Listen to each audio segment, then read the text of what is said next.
Right, welcome in, everyone. Yes. You've all been invited here as a randomly selected pool of people across demographics to have input on the future of queer and pleasant strangers. You've all been picked at random, so what changes would you all like as a focus group to see implemented in the show? I want us to get to know more of the people better. Are you saying you would like to be less of a stranger to them? Yes, I want to know them. Okay. What are they about? I mean that feels like it's somewhat in conflict with the concept of the show. Any other suggestions? Why isn't there more straight representation? In queer and pleasant strangers. Yeah. It's all queer and trans, isn't it? There's no like straight ones in there. No men neither. I mean, you're not wrong. I will remind you that it is called Queer and Pleasant Strangers. Yeah, well, I don't like that neither. No, change the name it. Wait, what would you name it? Beer. Beer. Beer. Okay, anyone else who doesn't have a problem with it being, who's aware that the words queer and stranger are in the title, perhaps? I think it's just too cutesy. It's just too cutesy, not believable. What if there was a bit more tension? More tension, more drama. You want it to be less pleasant, dare I say? Yes, absolutely. Oh, okay. So you want it to be less queer, less pleasant, and less stranger. Yes. And it's too funny. I think they should just do more news bits. Just news. You do all know that the news exists. You could go watch the news. Yes, but what if there was more of it and this was it? Well, we will take all of your carefully considered focus group feedback and... Good. I hope you're listening. Definitely file it away, not in this waste paper bin.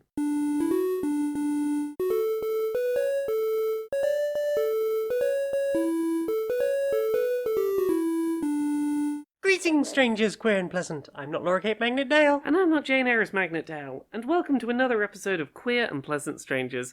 It's a podcast where two queer trans women have a bit of a catch-up about what we've been up to in the week and do silly voices and skits and generally just try and have a bit of a catch-up and make a thing together. I know that we do that. I am aware of this thing. Yeah. Usually I do a bit of preamble before I get to what we've played this week, but I think there's one thing we're probably both going to start with this week, seeing as we may or may not both have the end of a run open on our phones. What? Just finishing up a run. I don't know what you mean. Yeah, so we'll get to the Game Awards later tonight. When we get to the watch segment, but I will a little preview. One of the things that happened during the Game Awards was, hey, Vampire Survivors is getting a port to mobile. It's free. It is the full game. It purely, it has a couple of optional, you can choose to watch an ad, but you don't have to. If you want to get some extra money at the end of a run, or get a revive more than you would have done in the PC version. Mm-hmm. But it is very much a feature-complete version of the pre-DLC base game of Vampire Survivors. Yes. It's a really good port. Yes. It's For the most part, it was running better on my phone than it was on my PC. Honestly, I'm surprised. Whatever wizardry they've done to get this to not slow down at 30 plus minutes when everything's getting chaotic, could they put those optimizations on PC? Because, yeah, this version runs really well. I have had a couple of weird moments with it. You've had a couple of crashes, haven't you? I had one point where it was crashing a little way into runs, and I just had to restart my phone and reopen it. Mm-hmm. Not the end of the world, but also, not perfect. Yeah. But, performance has been good, generally. Performance has been really good. It's really held up. I've had a couple of, stutters. I have, now that I've got almost everything unlocked, I've started to get to the point again of, finding... Occasionally you'll get some slowdown, the timer isn't running for the full... Yeah. Full speed. You'll be that was definitely 3 or 4 seconds for that 1 second. I have had a couple of times where I've, lost focus on the game and found that I'd managed to walk outside of the map. Oh, which happens quite often in regular Vampire Survivors when there is too much on the screen. Like the collision detection I've heard just you talk about cries. that before. I've never had that happen to me, but you're not the only person I've heard say it.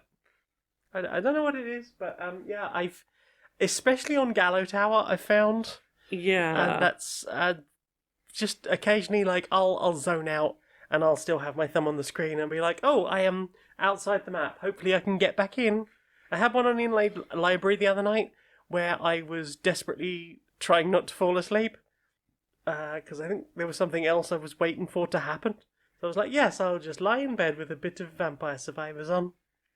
And I managed to clip outside of the inlaid library, but couldn't get back in. So I was like, I guess I'm going to finish the run out here. Well, I mean, the thing is, those are definitely the exception rather than the rule. Like, it is a really solid port of a game that, like, I think generally it's a really good fit for mobile. Yeah. Other than, like, one design decision that, like, would be a really easy fix, which is, because it's a game where all you do is you basically walk your character around with what would essentially be a single analog stick, when you get a level up and get to pick what upgrade you get, if your thumb is in the wrong place and you just have a momentary, I didn't realise the select an upgrade menu was open, you can accidentally pick an upgrade. Yep. Which could easily be solved. I think your suggestion was Just click an on the OK. upgrade and then have an OK that you have to hit Yeah. as well. Or hold it for a second or two. But, like, that aside, and, like, once I realised that was a problem, like, it's fairly easy to sort of avoid happening too much. Yeah, if you notice it in time, you can basically just like slide your thumb, Yeah. and then it won't register as a tap. and it won't select anything. The other thing I've had that problem with was hello Smudge. Hello, I've got a cat on me now. Was I didn't realise I'd walked into a pickup on the level. Oh. And I accidentally clicked discard. Yes. That was a right pain in the bumhole. But I mean, like, that aside, and that's, like, not the biggest problem in the world, it's something that could be fixed fairly easily. Yeah. A game where all you do is basically position your character and all of the attacks happen automatically is a really good fit for mobile. Yep. And I'm surprised at how well the level layouts work on a vertical format portrait, screen. yeah. Portrait screen. Yeah. It works really well. It does. I don't feel like I'm missing anything. It doesn't feel like the details are too small. It is one of the better ports to mobile I think I've ever played. And it is entirely free. Indeed. You can watch adverts if you desperately want to continue a run. If you did a run and you used up all of your revives you would have had on PC, and you were like, I don't know, 30 seconds off getting an unlock you needed, you can watch an advert to get an extra revive, or you can get 50% more coins if you choose to watch an advert.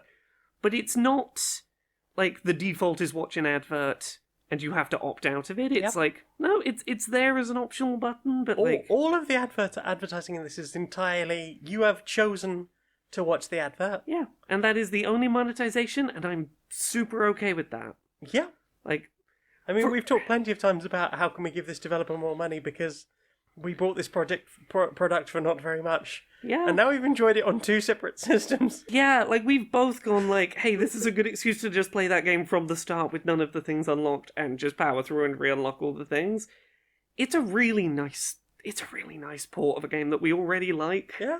And it's nice to just be able to have it on a little second screen. Yeah. I'm also really enjoying that, like, this is the first time I've properly been able to play from a completely fresh save. Yeah. And obviously, because we played during early access, yes, there was an awful lot of sort of new stuff being introduced, and you didn't really get a proper feel for what would this be like if I was playing it from a completely from scratch save. Like, I guess you had it slightly different because you had the a beta version of the final of 1.0. Yeah. I don't know if that started you from a fresh save. I had the opportunity to do a completely fresh save, so yeah, it's been nice though to just have, like, there are like Arcana cards that I've come across in this that I never like properly registered what they did. Yeah. Originally, I think because they came up during later updates and I already had sort of a rhythm by the time I picked them up. Yeah, you'd already sort of got, like, this is my good loadout. Yeah. So yeah, not much else to say other than that Vampire Survivors is already a good game. It's like oh no, it was like £2. It's now about £4 on PC, and it's And it keeps being on sale as well. yeah. And there's about to be another a DLC. Yes, That's exciting. I think Should by we the talk about time that now? I think by the time this goes up, the DLC will be out. Maybe. Yeah, it's What day the are we on? 15th, which is I think Thursday. Okay, so yeah, it's out like the week that we're recording this. Mm-hmm. But yeah, have you played anything else? I've not played a huge amount of other things. I did play some Chained Echoes. Oh yes. I saw a little bit of this. Yeah, so this was a Kickstarter game that seems to have done really well for itself. I'm always really wary of Kickstarter video games. Admittedly, I've only Kickstarted 2, and the third one that didn't even get through its initial funding, so didn't charge me anything. So they were A Hat in Time, which was really good. Yeah. Ukulele, which was not. And the third one was Legend Maker, which just didn't reach their funding goal. And they're still trying to Patreon their way through that. They're trying. They're trying, bless them. Yeah, I'm always really wary about stuff like that. But this one seems to have done really well. And from what I could tell from the Steam reviews that were up like on launch day of people who got it as a result of having backed it, They seem to be very much happy with what they bought. happy that they got what they thought they were buying in for. Yeah, because the thing was, like, it turned up on Game Pass, and I was like, oh, that looks really cool. Could not find a review for it anywhere. Wasn't up on Metacritic. Couldn't find any, like, independent reviews. And then spotted it on the Steam page and was like, oh, okay, I see that there has, like, 50-odd reviews. Let's give that a look. Oh, okay. It was a Kickstarter, and they seem happy with it. And I guess if you're not happy with a Kickstarter, people love to make that shit known. Oh yeah, no, it will not be a surprise. It will not be a secret if someone doesn't enjoy a be Kickstarter they backed. Absolutely ripping it to shreds. Especially in the gaming community generally. But Yeah. it's a fun little JRPG style game. Graphics sort of like PS1 era 16-bit RPG.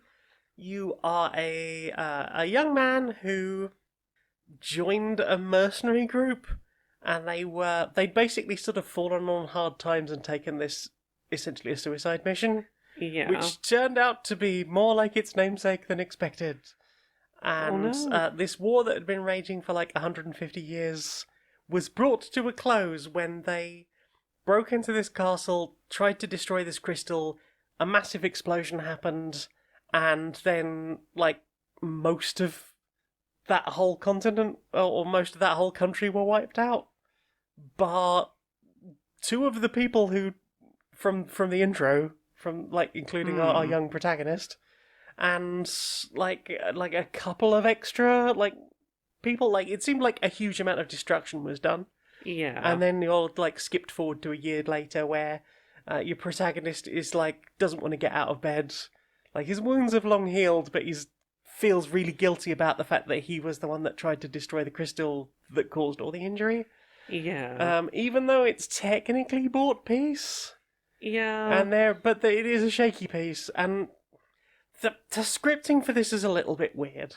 Okay. And I don't know if it's just that probably is the kind of way of, hey, there was a big war, there was a lot of xenophobia backing that. Like, hey, we're at war against that nation. That nation have been at war with us for hundreds of years.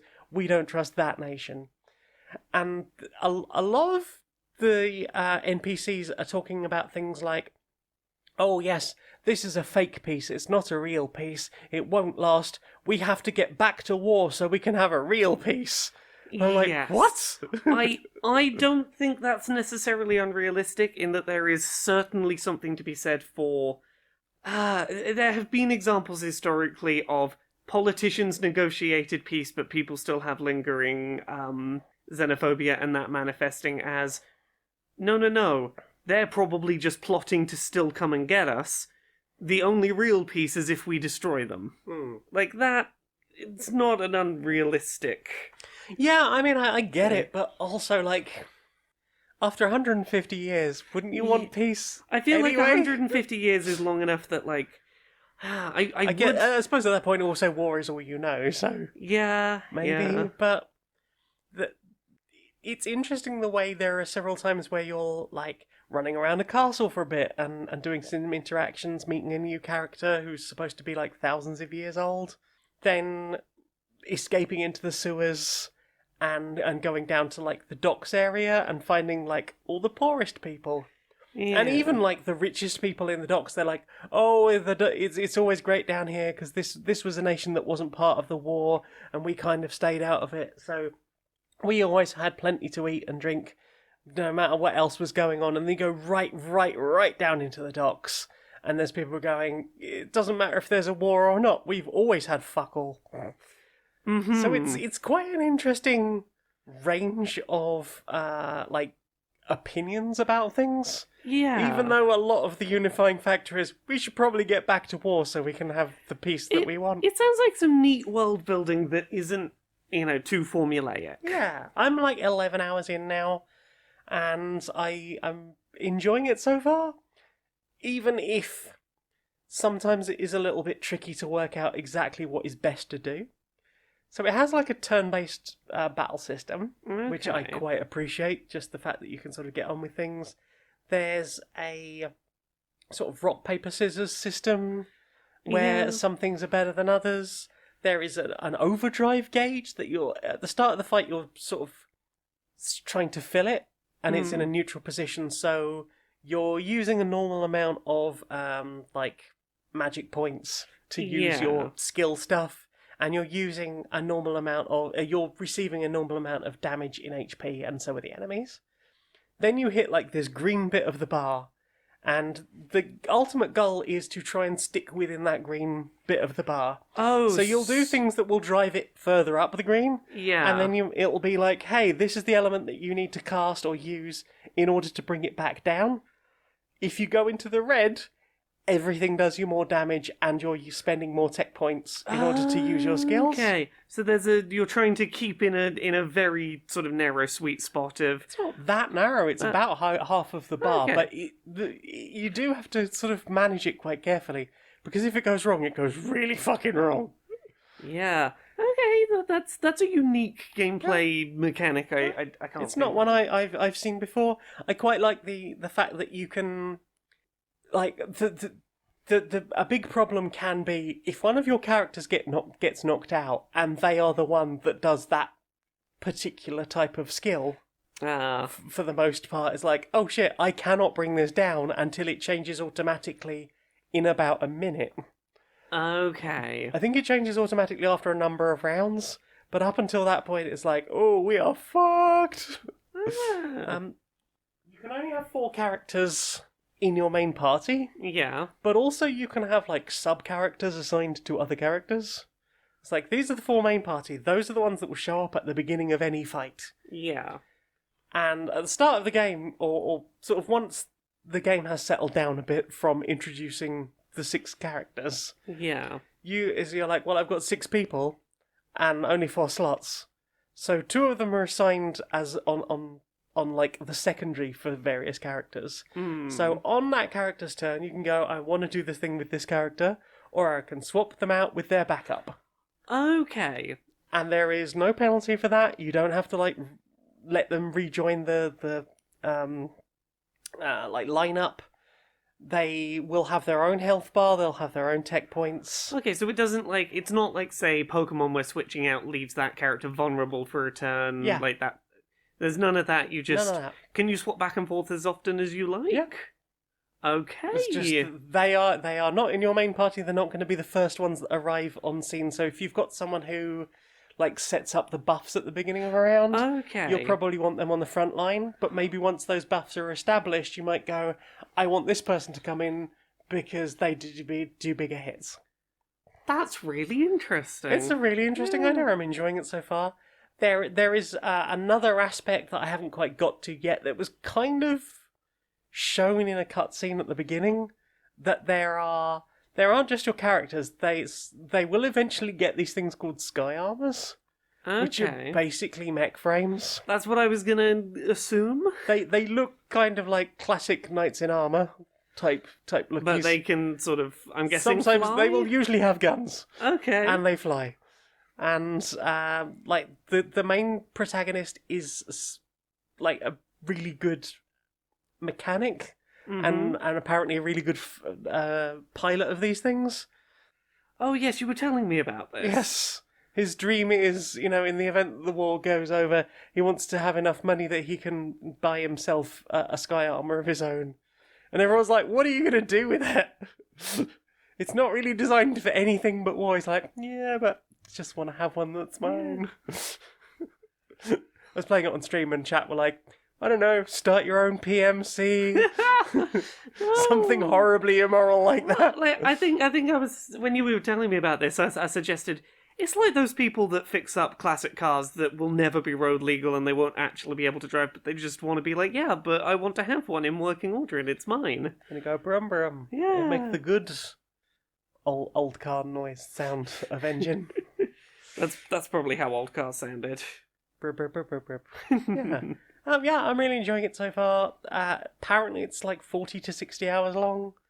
So I'm at most a quarter of the way through it. And I do not feel like I'm a quarter of the way through it. Partly because I basically ran into a point where I was getting into two specific battles that were just killing, like, completely fucking me up. Right. Like, very early on, I was pointed at this giant yak. A yak. A giant yak. giant like, yak, imagine okay. Appa. Yeah, yeah, I'm picturing a giant yak as best I can. But just four legs. And it's kind of sleepy. And they were like, if you find a named creature, it is a unique creature. You won't find them anywhere else in the world. You can probably get some unique stuff from it if you fight it. But they're like big boss creatures. Yeah. Like like Xenoblade. I was gonna say, like, Xenoblade's, like, enemy name, the something, and it has a title. Yeah, like Brad the Yak. I don't think it's called Brad. I want it to be Brad the Yak. It should be now. Brad. Give us a mod for Brad the Yak. So, yeah, that is quite an interesting idea, but there was this purple toad that just seemed to be hitting me harder than anything else I'd encountered. Everything else, I could just wander around, I would wait for them to respawn, I would farm them, try and get some more, like, money and stuff, because I was trying to upgrade my weapons. So I knew to avoid the yak. Didn't know anything about this pink frog that just fucked me up several times. There was a point where I followed a sentient corn cob through a village, and then that corn cob ran towards a scarecrow that I'd bumped into earlier, and out jumps a mushroom, a pepper, I think there's a tomato in there, and like one of The whole salad bowl jumped out at you. Basically, the whole salad bowl jumps out at me. I defeated them once, and then this giant kebab stick skewer came down, skewered them all through, and they became one giant boss that was way, way harder. This game sounds ridiculous. Kinda? Like, it's got this big, serious plot, but occasionally you will just run into a very strange enemy. We're doing a very straight-faced RPG, but occasionally you'll come up against an Earthbound boss. Yeah, I guess. I haven't played Earthbound, so a resounding maybe. Yeah, it's what it's reminding me of. Yeah, so I think what I needed to do was not go, but what if the next area is just made up of the two things that are constantly fucking me over now? Because I basically spent 3 or 4 hours running around the same set of fields, farming crystals that I can use to add to weapons, to power up weapons, to get money in order to buy better weapons that I could upgrade better, that would have better sockets in them for upgrading. Yeah. Discovering the fact that there is a whole type of loot that, until you go into the sell menu and look at it in there, it doesn't really tell you that everything in this category is just for selling. It has no intrinsic value. It's like, okay. I mean, you could have just labelled it miscellaneous loot. You could have done and rather than going, this is a nice flower, or like a fragrant onion or something. You could have done the Pokemon thing and had the treasures column, which only exists to sell. Yeah, And that basically is what it is, but it hadn't been sort of made clear that that's what it was. Yeah. Because I couldn't tell if it was items that were going to be used for upgrading weapons, because they have similar sorts of fairly basic item names. But no, there was just a lot of this stuff was just pick it up to sell.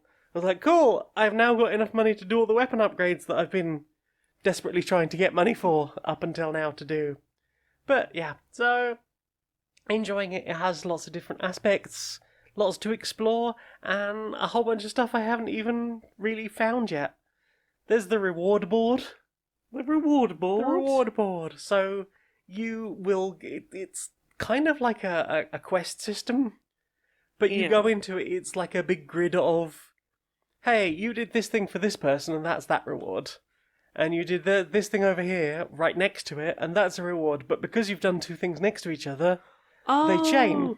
Okay, that's fun. I haven't really got too much into that because I haven't got very far through the game. It sort of encourages you to do specific side quests because, like, oh, that'll be a good one to go for because it's near another thing on the grid. Yeah.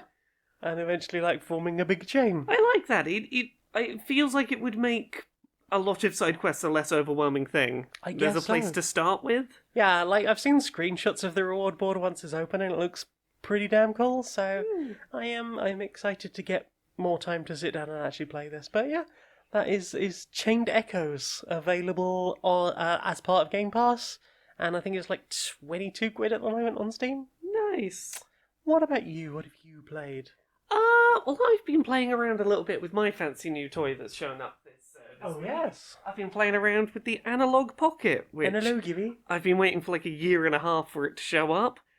Finally arrived. So the Analogue Pocket ostensibly is a nice, slightly premium end Game Boy replacement that runs original cartridges. Game Boy Color, Game Boy Advance cartridges. It's got a really nice, brightly lit screen on it. It is not emulating. It has little chips that will perfectly hardware level run those systems. So, like, don't go in assuming you're going to be turboing through playing games, but also you're not likely to get any of the weird artifacts you sometimes get from emulating, things that don't play nicely with emulators. You can go, this will run all of my original hardware perfectly, play all my old cartridges, lovely. It's got a link cable port if you want that, for doing like trades between that and like original actual Game Boys, things like that. It's got little shoulder buttons on the back despite being like portrait, like a classic Yeah, Game so Boy. you can still do your sort of GBA shoulder buttons sort of near the cartridge slot. There are adapters you can get to plug in other cartridges beyond Game Boy ones. So you can run, I think you can run Mega Drive cartridges off of an adapter in the back. Chunky. Yeah, chunky, not necessarily practical, but a thing you can do. I think Neo Geo cartridges you can run off of it. Expensive. Yeah, so when I ordered this, it was just a nice thing of like, I want a thing that I can just run my old original Game Boy games off of. Because you've got like a whole bunch of original Game Boy cartridges. I've got a bunch of like emulatory things, but I liked the idea of being able to. So particularly this is the case for Pokemon, because old Pokemon games are dying.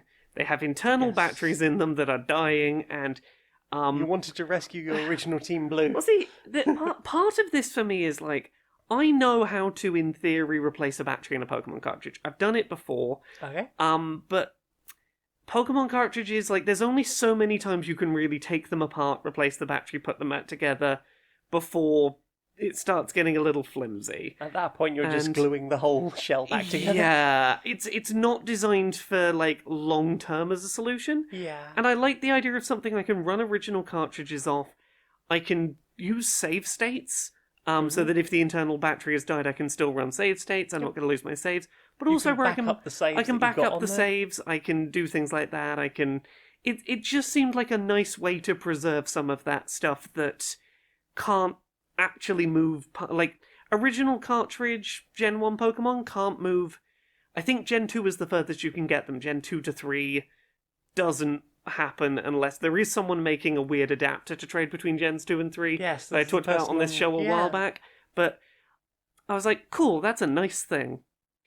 in the year or so since I ordered this thing, a thing I suspected would happen has happened, which is that definitely not a member of the Analogue Pocket dev team. Definitely not. Legally, definitely not. They would never. This is a not emulation device. It's a very legal not emulation device. So they opened up something called FPGA cores, which is access to the various like emulator, like physical cores on this, to go, hey, do you want to make your own software designed to run as if it was running on a Game Boy, for example? And within an hour or so of that functionality being live, emulator cores for running all of those systems off of SD card were released. Which means that, like, NES, Super NES, all the Game Boys, Mega Drive, Genesis, a bunch of arcade hardware, you can now run off of those wonderful little hardware cores that will do perfect recreations of the original hardware, but you can also do it off SD card. And that is really nice functionality. I had a little trouble setting it up, but it wasn't anything to do with the setup itself. It was a weird edge case I came across, but the setup is literally just, here is one file, you drag and drop it to the SD card and double click to run the program. It sets the whole thing up for you. Hell yeah. But yeah, it is an entirely unnecessary device, but it is a really nice one. It has a really solid build quality to it. Like, it feels hefty, sturdy, like a really nicely made sort of, like, it's almost got like a sort of slightly metallic feel to the finish on it. I like that there are options of different display modes for making it look like different, like, let's say I'm playing an original Game Boy cartridge in it, you can make it look like it's running on the original Game Boy with its sort of like grid across the image. You could have it look like it's on a Game Boy Pocket or a backlit Game Boy Pocket, or just the clean regular image. I like those options. I like the ease with which like original hardware and functionality like save states mesh together. I really like the sound quality of the built-in speakers. Like, it's got really good sound reproduction that feels like the original sound. Yeah. It is just like, it is a nice, on the premium end, I just want a nice Game Boy that is going to let my games with batteries in them last beyond, the next few years. And also, it's way less faff than trying to refurb your own Game Boy to have like a TFT in it. I've considered that in the past, and I'm like, I can do certain bits of like tech repair. I've replaced analog sticks in Joy-Cons, things like that. But I look at some of these like IPS screen Game Boy mods, and I'm like, as soon as soldering gets involved, I'm like, I'm worried I'm gonna fuck this up. Yeah, because it's the soldering, it's the putting extra buttons in, so getting a Dremel out and cutting like a little hole through it. I don't trust myself with a spinning thing that could injure me. Or just, fly off and just completely destroy the PCB. Yeah. Especially since that seems to have become a whole market, and now old Game Boys are getting way more expensive. Exactly. And, yeah, like, there's a couple of, like, little limitations here and there. Some of the cores for running games off of SD card don't always have the full functionality on the Android that they would, the analog that they would if you were putting a cartridge in. Like, some of the modes and settings might not be available unless you're playing off an actual cartridge. But it is a really nice all-round, I want to play my physical collection, and also be able to dock it to the TV nice and easy, and also play stuff off SD card in a thing that feels nice and sturdy and well-made, and has like a really big battery life, so... So, mentioning the link cable, is it just link cable to other analogs, or would it also work with No, it works to original Game Boys. Have you tried trading yourself Pokemans? I have not done so yet, but that's only because I don't have an original link cable to hand, but I did order a link cable. But yes, it works perfectly well when link cabled to an actual Game Boy or Game Boy Advance. It works perfectly well. So yeah, I really like this thing, even though it is entirely unnecessary, but it was a little treat for me. Not unnecessary, it made you happy. Yeah. Also, On a rambling down that little rabbit hole, I remembered that a thing that exists is Game Boy Advance cartridges that came shipped with 2 episodes of a TV show, Oh. put down onto Game Boy Advance playable video quality, Ooh. and you would be buying like a Game Boy Advance cartridge at the cost of a Game Boy Advance cartridge for 2 episodes of TV show. I may have watched a couple of episodes of Pokemon off of Like a Game Boy Advance 160p. cartridge. Yeah, it is a fascinating little novelty that I have thoughts about and I want to talk about at some point. Mm-hmm. But yeah, what about you? Have you watched anything else this week? We're on Blade. We're on Played. Sorry, it was a Game Boy Advance thing that I watched. Have you played anything else this week? Yeah, we played another couple of missions on the Hogs of War miniatures game, and I finally won a game! You did. 6 games in, I finally won one. You got a good win in there. I had a good feeling last week. Like, that level of all of them it has felt the least overall bullshit. Like, there's been a few, it's just been like, unless you absolutely get on this hill early on and don't fuck it up because you will just lose all your points. Or you will just be there will be just a ticking timer that you can't recover from. Like, there's been a constant feeling with this game that there was no option for a comeback. Even the number of times where I have like started to do really well, the clock's just ran out and gone no. Yeah, a lot of our games of Hogs of War generally have been I play a very aggressive early game and get a lead at the expense of my long-term health of my units. Yes. And by the time that the game ends, it's like, I won, but you are completely, absolutely dominating me in board presence, and if this had gone on more than another like turn or two, I'd have been fucked. Like, I play a very short, like, I play exactly to the length of the game, and I'm like, if I fuck up for even a second, I cannot recover from the board presence you have accumulated. Mm-hmm. Yeah, I've less enjoyed the ones that have that timer on. Yeah. The one I would like to maybe try without those, like, command points. The sort of every turn we were both getting a point. Yeah, so a command points are basically, if you can claim it, you will get an income of points every turn. Yeah. And like of all of those ones of all of the games that felt like it wouldn't go too long if you remove those, it's the one of destroying buildings for 3 or 4 points, I think it was. So, like, there's so many options where you could still be getting that, like deployables. You're probably still going to want to use deployables generally because you can forward deploy like units from bunkers and trenches, so they would still potentially be out on the field. And then obviously there's just like directly attacking each other's base, which you could do with planes. It would be an excuse to get the planes out. It would be an excuse to get the airships out. And do like more bombing run stuff with that. It would open up some of the mechanics that we really haven't had a proper chance to dig into. So like, mission 1 didn't really like very much. Mission 2 again really struggled with. Or was it 2? Maybe was the deployables one? Possibly. Deployables. 3 was that. The one I was actually decent at. I think that might have been the one I won. One each. Yeah, this was the get over the other side of the board? Yes. Yes. Essentially, the mission was get over the other side of the board, but so little of that game, or so little of the points in that were won by getting across the board. I think my ultimate victory was we each had one of the command points that were like quite close to our base. Yes. And I got up to as far as getting armoured cars. I drove my armoured car right up to your command base, and one of the special abilities of the armoured car is remove the capture token.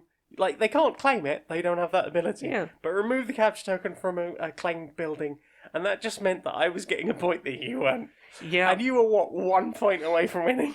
Yeah, I'd miscounted. I thought you were in a position to get across the line anyway, so I hadn't considered you'd be going for that marker.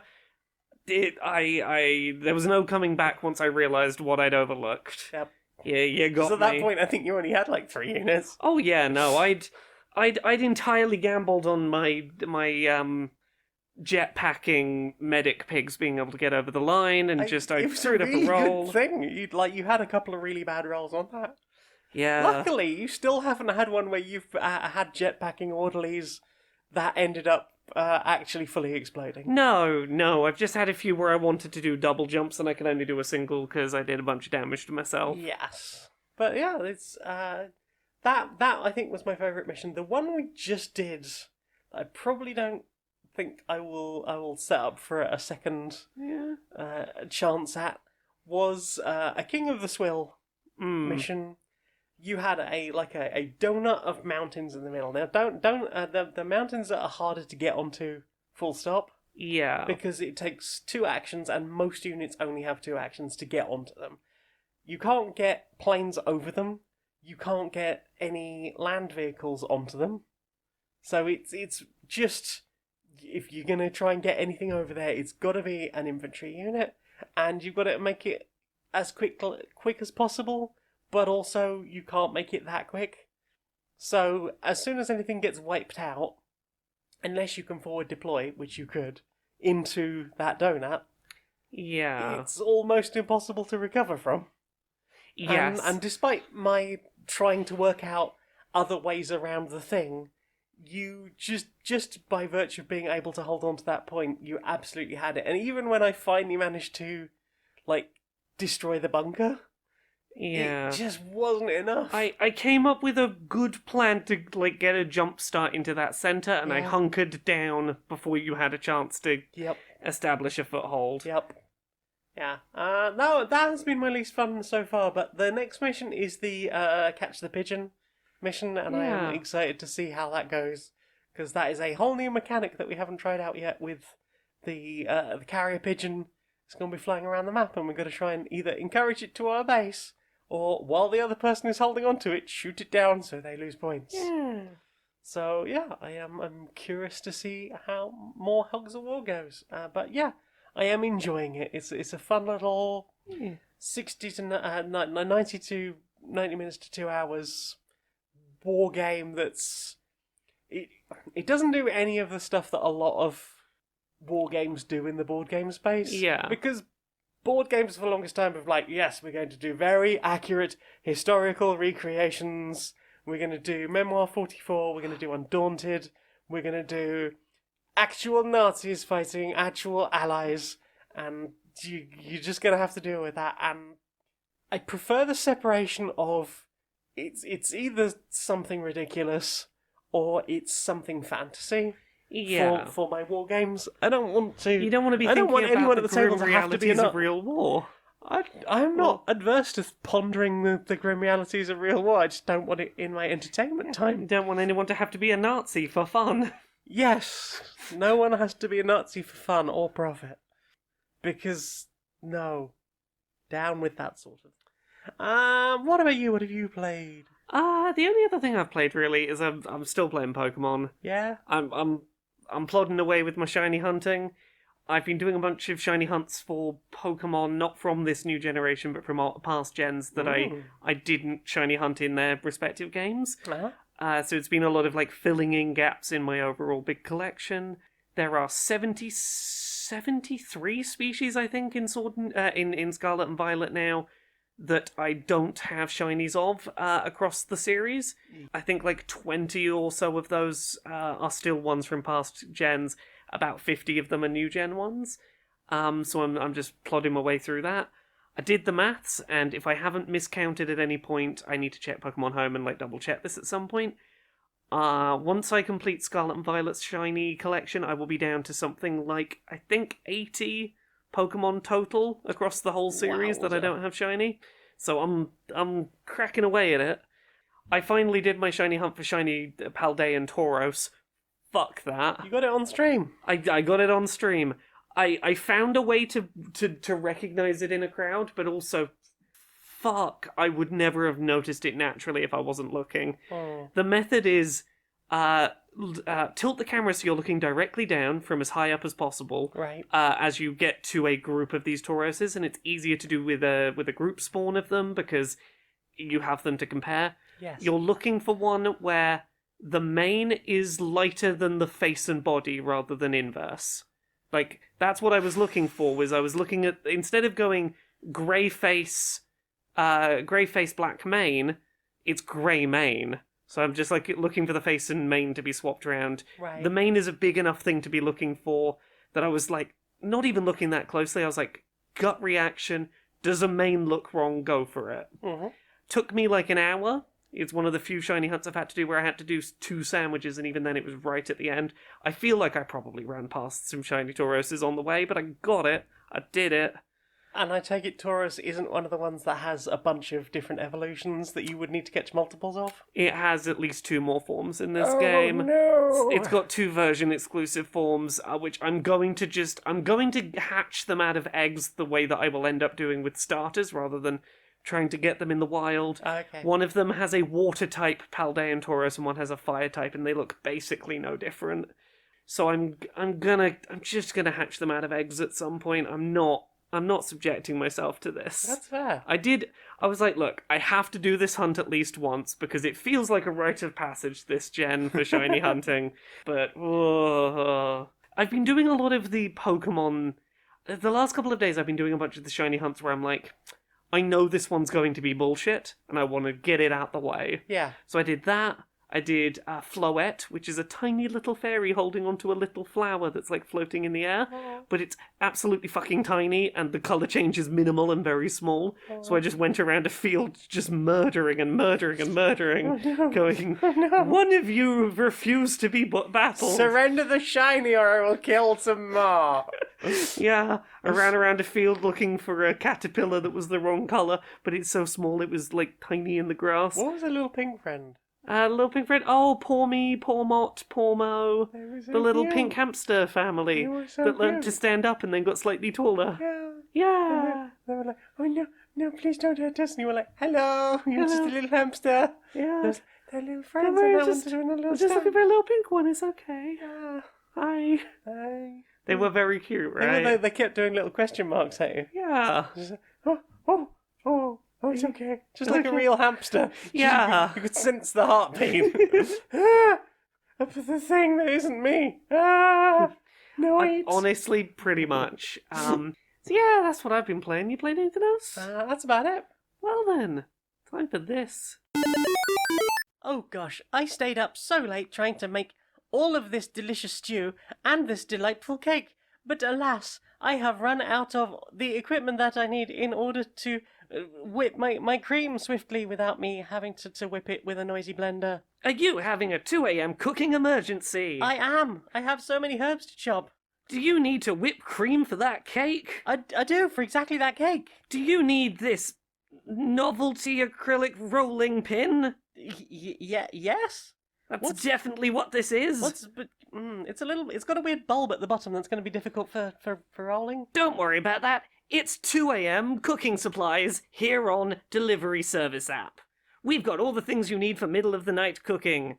Do you need a load of herbs chopped? I do, I need exactly that. Well, we've got this little plastic grinder that you can grind all the herbs Oh, up it's got with. little teeth for grinding, For grinding they'll the rip and herbs. tear into the... That's handy. Exactly. If you need to whip that cream, here is some whipped cream canisters. Oh, thanks. That's perfect. And this thing for letting all of the gas out of the whipped cream canister. I mean, I've already got one of those, but thanks. And some balloons to celebrate the fact that you've made the cake. And also, it'll be good for the party that the cake is for, I guess. Yes, it will be good for the party. We also sell alcohol, lots of alcohol, and the novelty acrylic rolling pin. Don't worry about the bulb bit at the bottom. It's But definitely... there's a little metal bit coming out with like a little cup on the end. It's a rolling pin. A rolling pin, okay. So if you need to get the party rolling at 2 a.m., I see what our you did there. delivery app has all the party supplies you need to whip some cream and have balloons and grind some herbs. Thank you, 2 a.m. emergency cooking supply delivery service. You've saved the day. Welcome to your end-of-year stat roundup. Video games played this year. 48. TV shows watched, 36. Podcast episodes listened to, 98. Number of hours spent working. Oh no. Okay, I'm not going to do the maths on this one. Yikes. Capitalism really happened to you this year. Geez, that kind of makes the rest of these numbers feel kind of small. This is the bit where I was meant to show you a pie chart of how you spent your year, and it looks like a circle. You know what? Here's a link to an article about unionization. Give that a click. Your most listened to band should be Rage Against the Machine. So, what have you put into your eyes? Well, I watched snow. There was snow outside. There was snow. It was the whole south of England, I believe. There was a lot of snow. Covered. It was everywhere. I went outside in it, and it was all in the air and on the floor. And on the floor. I watched other things though as well that I probably have more to say about. We watched Snow Pretty. Snow Pretty. Yeah. We watched a film called The Woman King. Yes. What did you think? I wish that I had watched it before dinner. Yep. Because we had a big roast dinner with many vegetables and stuffing, and then we watched one of the heaviest films I've seen in years. It's not a light watch, I'll give it that. Like, I remember seeing the trailer for it when we went to go and see Black Panther Wakanda Forever. Yeah. And I was like, oh, that looks very intense and very actiony, and I'm curious to watch that. And then we got the chance to watch it, and I was like, oh no, I don't have the focus for this right now, because it's more than just a couple of action scenes. Firstly, it's a lot of action scenes. Yes. But it is strung together by really important dialogue and story and character development that my brain was just too full of not turkey for. That's entirely fair. Yeah. So this film is to simplify its plot, it is set during like the later years of the transatlantic slave trade, and is centered around a period of time where, you know, there is a certain degree of slave traders convincing people to turn against their own self-interest, because if I am helpful to these slave traders, they'll come for me last, basically. How will we deal with tribal issues, Yeah. rather than talking it out or just dealing with it amongst ourselves in other ways? What if we started wars and then captured our enemies and then sold our enemies? Yes, and then trying to see past the fact that, like, the other side of this conflict is not necessarily the enemy. They are doing what they're having to do to survive a shitty situation that colonialism has, and basically fucking white people have put on them. Yes. And then a whole bunch of really interesting stuff around attempts to basically stand up against colonialism and the slave trade, and to stand up in defiance of... what I will say about this film, it did something that I feel like it did pretty well, which is it set up a character to be like, yeah, but I'm the nice slave trader who's like, I'm not the bad one, and it seemed like it was going to set up like, and they'll be good and without critique at the end, and nope, by the end it's like, no, you still were complicit in this. Yep. No one's going to forgive you here. It reminded me of moments in the... This is a very tonally different thing to compare it to, but I was thinking about the comic Bitch Planet and some of its critiques of women who are complicit in the oppression of other women. There is some similar... Respectability politics. Yeah, the respectability stuff. politics, and again, it all plays into that sort of I'm one of the good ones mentality, and yeah, it's that strung together with like some fantastic performances and some superbly performed action scenes. Yeah. Some really well acted some really well acted emotions. Yes. Some like truly phenomenal intense performances. Yeah, but content warning for so many things: violence, gore, colonialism, slave trade, white people stuff, sexual assault. The film is a lot.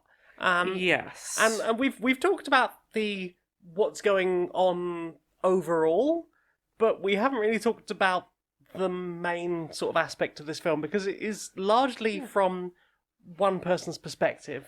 Yes. She is a young woman who her dad is trying to like marry her off and ends up trying to present her to a king, and that ends up in kind of a like she tries to assault him, which, as you imagine, probably didn't go that well, and she ends up in or attempting to join a all-women army.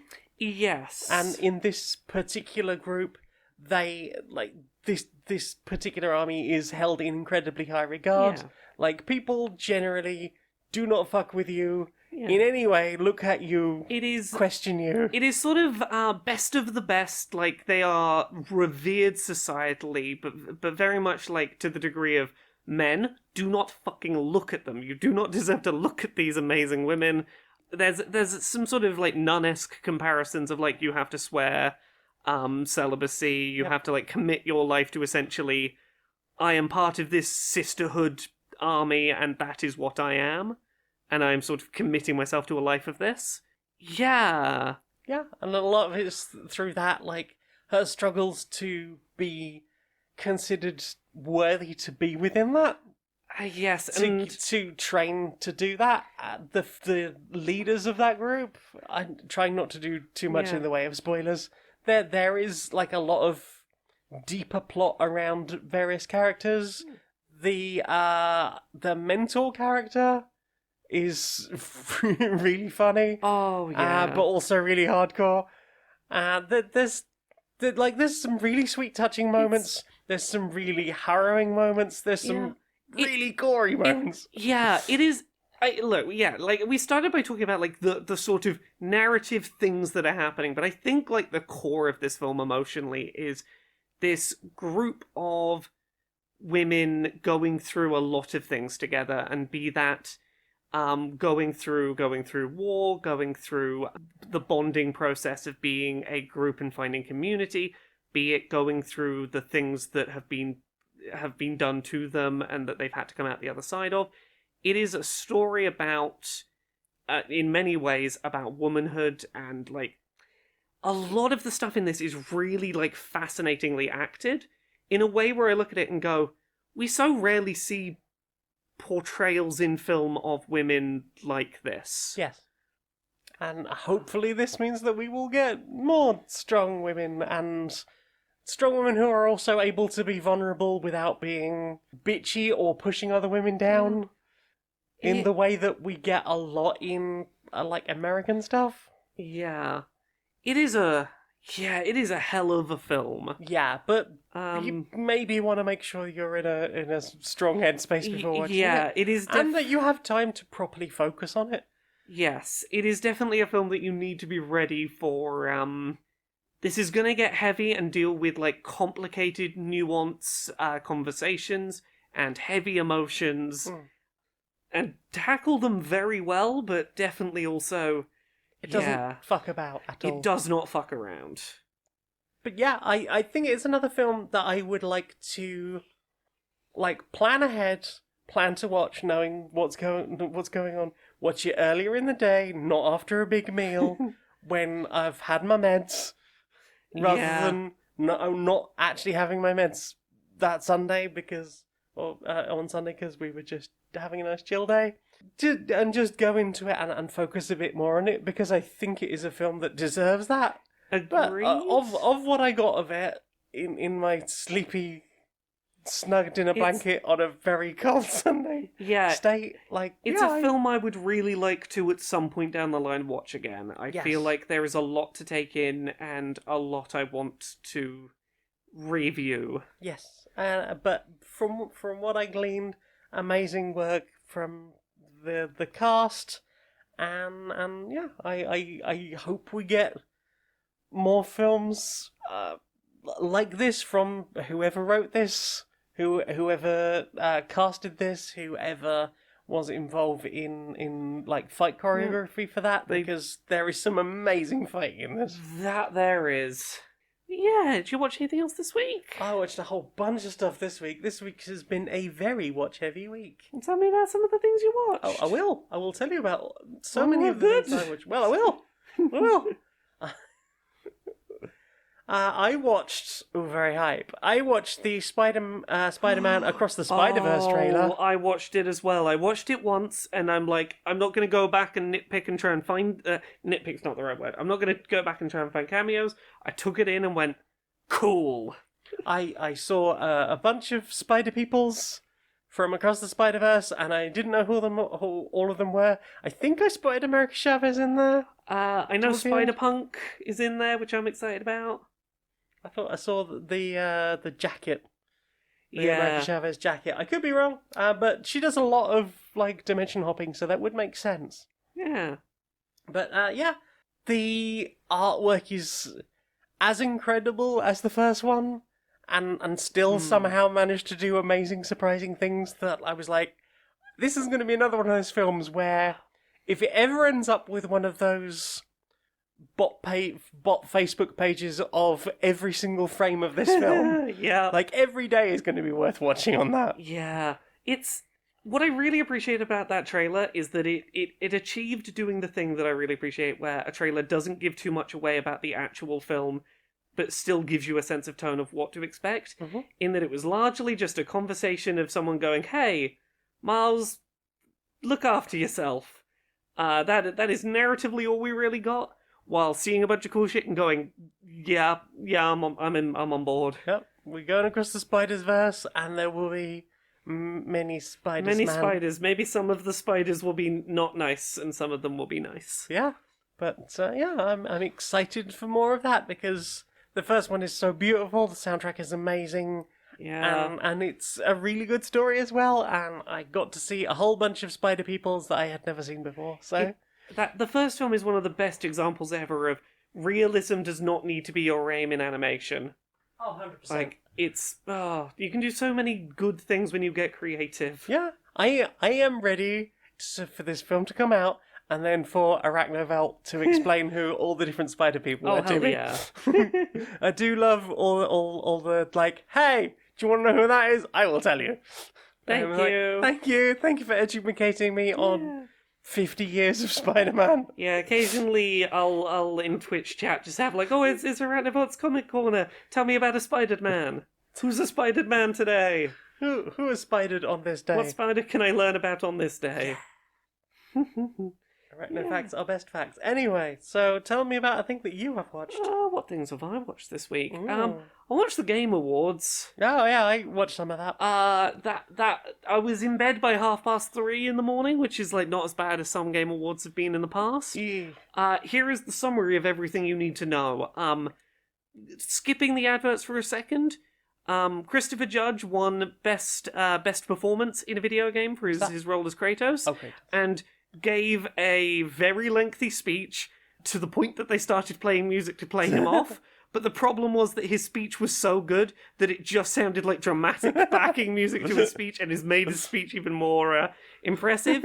It did, however, mean that everyone else had to rush through their speeches afterwards. I can't blame him. If I won an award for best performance handed out by Al Pacino handed me an award for best performer, right? I'd milk my moment. Hell yeah. That's the main takeaway you need from the awards show bit. We got a trailer for Hades 2. We did? Hades 2 is happening. Yep. A supermassive Supergiant, I think it's Supergiant, who made Hades, they never do sequels. Never do sequels. Like, historically, every game they've ever done has been a one and done, do it and move on. They did, what was it? Was it Transistor? They did, Pyre, they did Hades. They've done, like, several. This is the first one they've ever gone, yeah, we're doing another. And I'm like, Hades is fucking amazing, hell yes. So I am excited, and I'm going to pay zero attention from now until it's out of early access and in version 1.0, and then it will become my life for a while. There was a cool cel-shaded Hellboy game that got a trailer. That looked pretty cool. I'm trying to think what other good trailers there were. There's that I've forgotten what the name of it is. The camera thing. Oh, yes. Hang on, I'll find the name. Yep. You keep talking. I'll come back to you. I'm just trying to remember what other trailers there were. That were particularly exciting. Vampire Survivors we mentioned already. Honestly, Hades 2 was Extremely Okay Games, which is the studio behind Celeste, announced their new game. It's got a generic name. I can't remember the name of. It's like Iron Sword or something. Oh. But it's more game from the people that made Celeste, and Celeste is fucking amazing, and I am excited. That's another one where I'm like, tell me when it's out, I will play it and probably love it. Until then, I will forget it exists. Exactly. So as not to get too sad having to hype myself up. Yeah, I do not wish to pay any attention until this is ready. That's my big takeaways from the Game Awards is just Hades 2, Hades 2, Hades 2. I guess there's Castlevania content coming to Dead Cells. Yeah, that was like the first trailer on there. Yeah, it was one of the early ones. Hades 2. More Hades. As well. Even Hadesa. Viewfinder. Viewfinder, that's the one. How would you describe Viewfinder? It's a antechamber-esque perception is reality type game. It's one of those change perspective to change reality. With a camera. So Yeah. it's I guess it's kind of got vibes of what they talked about one of the early prototypes of Portal 2 being. Yeah. Having a camera aspect of you take a picture, you can move a thing around and maybe change the size of that thing by how close you're putting the thing or where you're putting it. Do you need a hole? Do you need a door out of a room but the only hole is on the ceiling? Take a picture of the hole on the ceiling and then hold the picture up in front of you. And then when you let go of it, you can walk into the picture, and there's a way out of the room. I love these kind of games. I loved Antechamber. I loved Superliminal. Yeah. I love this kind of shit. I love this kind of shit. I saw this advertised on I think it was like a Nindies years ago, Yeah. and then just like nothing came of it. Seemingly, I'm glad that it's finally turning up. I remember at some point there was a GIF that did the rounds on Twitter. A photo being taken and then held up and then walking inside the picture and everyone going, oh, that's a cool idea. And now it's a game. Yeah. What about you? What did you watch this week? What did I watch? Well, I watched a bunch of stuff. I've been watching through the latest Oxventure series. Oh, now that there's like 9 episodes of it. And that is called Legacy of Dragon. Mm-hmm. The one that got me recently, because a lot of them have pun titles. The most recent one is called Ready Layer 1. Because it's a dragon. Yeah. Yeah, I'm really enjoying that so far. Johnny is an amazing DM. We're getting some follow-up to, like, character stuff that was set up way back at the very beginning. Egbert the Careless, who we know was kicked out of his cult, ? And ended up following an entirely different god because of the reasons that he got kicked out of his original group, and kind of some revisiting of those themes, and that's really interesting that Johnny found a way to make that story for a start, to tie it in with a bunch of the surrounding lore in everything that's happened in every campaign since, and also get Egbert properly involved in that, even though he is generally inept and also usually only solves things by exploding. Yeah. If it can't be blown up, it's not worth doing. But yeah, really enjoying that so far. What about you? Have you got anything else? Not a lot. It's not been a super watched heavy week for me. Mm-hmm. You got any other things? I've got a bunch of stuff. I know you've got a bunch of stuff. Tell me about more things. I watched the shelf side review for the Frosthaven organisers, Laser Rocks versus Folded Space. So I understood the word Frosthaven. So when Frosthaven did its Kickstarter, Yeah. they said that they were going to do like an add-on. They basically contacted 2 of the major like custom inserts for board games companies. Like, we've got some Folded Space stuff. I've got that foam insert for Caverna, the one I spent like 2 days gluing together. Oh, yeah. Yeah, so it's that company did a blue one just for Okay. Frosthaven. And Laser Rocks is more like the one we've got for Terraforming Mars, that nice wooden one. The sort of like etched in gaps that are the right size for all the things. Yes. So It's a company that did like nice foam ones and a company that did wooden ones. And I'm gonna spoilers that the actual review is slightly more in depth, but his ultimate answer is both of them kind of suck. Oh no! So they were quite expensive add-ons for the game that you could do at the Kickstarter. The problem was a lot of the designing around it happened before the designing was fully finished on the game itself. Oh no, yeah. So there's problems like sometimes if you've sleeved the cards, it's really hard to get them in and out of this one slot. Yeah. And because it's a Gloomhaven game, you're adding things to various decks. So if it's already difficult to get in and out of a slot, it might be impossible sleeved once you've got more stuff added to it. And I can understand the mentality of we don't want to hold up sending out these copies of the game because we had to wait until the game was finished to get them starting to make the insert, like those inlays. But yeah, that is a problem you risk. That is a big problem. There's other aspects like the suggested layout for certain things mean that certain tiles say like because it's I mean we've only played Jaws of the Lion together. I don't know how much of actual Gloomhaven you've seen. I've seen some. So it's a lot of large tiles. Yes. And then you're adding overlay tiles on top of that. Yes. And they might be like 2 tiles or just 1 or maybe a 3. And you're adding those on top to sort of build the actual map. Even though you'll probably be using the same 16 or so base tiles constantly throughout the campaign. Yes. And one time you might see it might be a big open hall with maybe like some kind of sacrificial altar in the middle and a bunch of pillars you need to knock down. Another time you might see it's a tavern. Yeah. But it seems like a lot of that stuff hasn't been properly managed. So the overlay tiles you might find... What would be a good way to lay it out? Well, have all the wood things together, like the doors and the barrels and various things, like maybe like a wooden trapdoor. Yeah. Those would all be good things to have in one place. No, they can't be put together. Oh no. Sometimes with decks of things, you need to split them up.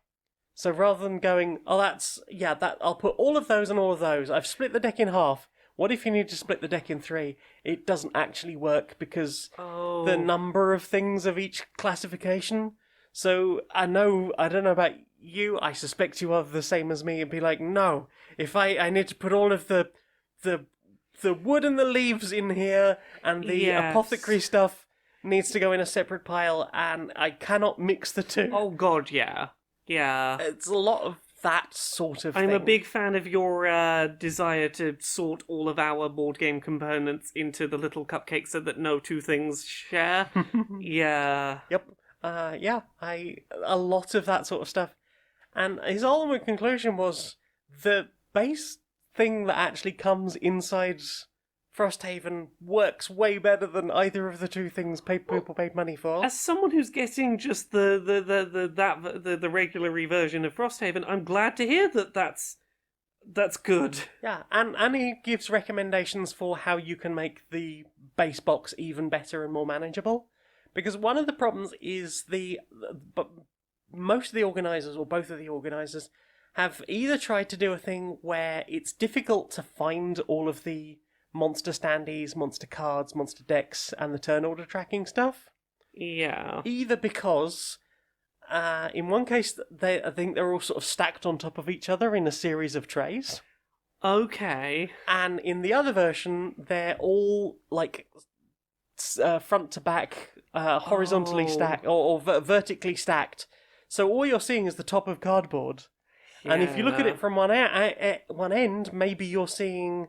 like the first one in each row, but you can't see all of them, and it's not arranged in such a way as to go, hey, this is all the vermlings, and this is all the inox type things. It's like, no, here are all the small ones, here are all the medium ones, here are all the larger ones, here are all the bosses. Oh no. And it's like, no, this is going to take so long to set up the game. It might be nicely organised for putting in a box, but for setting up a game of that... And for Gloomhaven or Frosthaven or any of those, like, the less time the more you can reduce the setup and teardown, the better, because it is a lengthy game as it is. Yes. You don't want to be making it feel like a faff to play because you've got to do that much work before you can even start. Yeah, because with Jaws of the Lion, you have at least you flip the book open and that's it in front of you. Yeah. You know where everything is.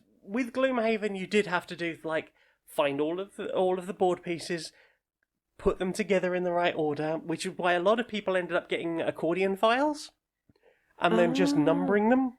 Yeah. If you can get a 16 slot accordion file for Frosthaven, it is the perfect size for all of the big flat tiles that you're going to be using a lot. So you can just find those numbers and then put overlays on them. Cool. So that was already what I was planning to do because I'd heard that worked really well for Gloomhaven. So Good to hear reassurance that it is still a good way to go. that's what I'm going to do for this. But yeah, I feel really bad for everyone who bought those really expensive things. Like, apparently Folded Space did an accordion file to put the map tiles in, but it's only got about 8 pockets in it, and it's not made of a nice material, so it just feels like it's going to break after a while.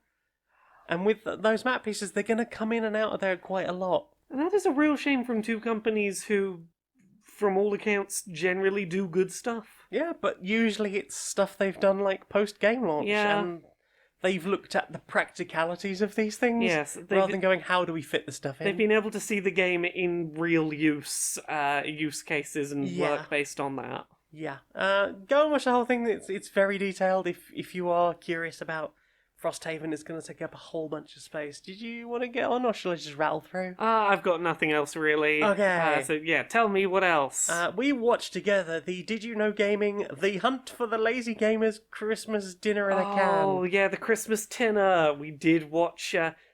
Yes, this was a video by Liam Robertson, who we were Twitter mutuals. He's lovely. Ah.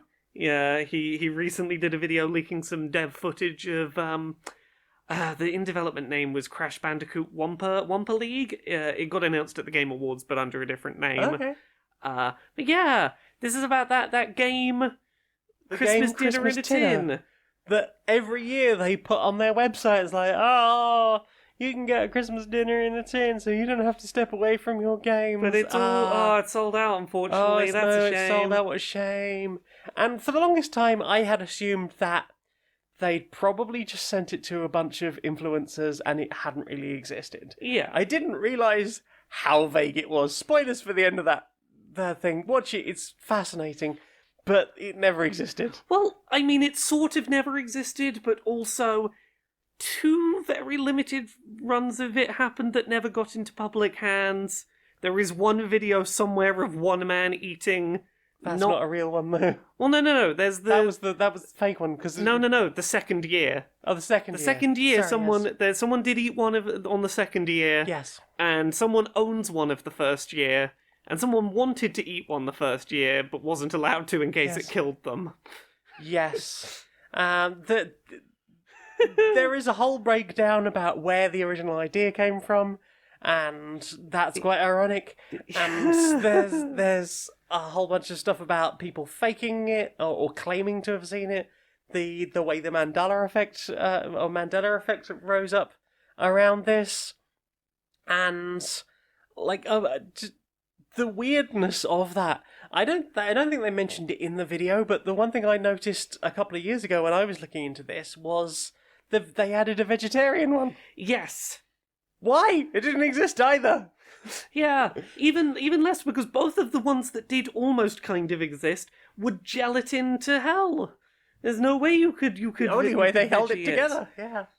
What a shame. It is a fascinating watch. Yes. It would have been fun to do like a video of eating the vegetarian one if it had been vegan, but I guess we'll never know what that would be like. Anyway, also watched the Transgender Rights 2 last week tonight with John Oliver. John Oliver has been doing good trans rights coverage. He's a good egg. I've been waiting for this to go up on the YouTube channel, the regular YouTube channel that all of his Yes. stuff goes up on. Apparently, HBO decided they were never going to put it up online because they didn't trust what the UK's reaction was going to be. Yes. Is what I've heard. I don't know how true that is. But... 100% true. Like, the UK keeps censoring John Oliver segments to the point that he's had to start putting in alternate segments to go, if the UK won't air me talking about, say, Prince Andrew or whatever, here's a segment they can play instead, I guess. Yeah. Like, it's become a whole thing that the UK keeps censoring his episodes. I mean, I watched it on YouTube, so I figured it was just going to be like the US YouTube, although I suppose they could have geolocked them, but... Yeah. Yeah, so I tried to get this, because I'd heard he'd done another really good... Yeah. Fuck you, it's none of your business, stop getting involved in this, and being fake outraged, you bastards. Take the same as last time, basically, quite reasonably and sensibly. Yeah. But I couldn't get it anywhere. Yes. It was geolocked on YouTube, and then sort of people explained like it's just never going to be available. I don't have a VPN generally, so that was going to be a pain in the bum to work around. And then I found out that somebody else had just uploaded it to their own YouTube channel. Found it eventually, watched it. It was, as expected, a good takedown. Still managed to be funny while tackling a very serious subject. And, Indeed. Yeah. He's a good egg, that one. He is a good egg, and funny with it. I watched the new Gaming Muse video, which I believe is the last of their Silent Hill breakdown videos. Ooh. They did like a whole series of the first 4 games, Yeah. some of the like behind the scenes stuff around those, and then this one is the Silent Hill Konami boycott you've never heard of.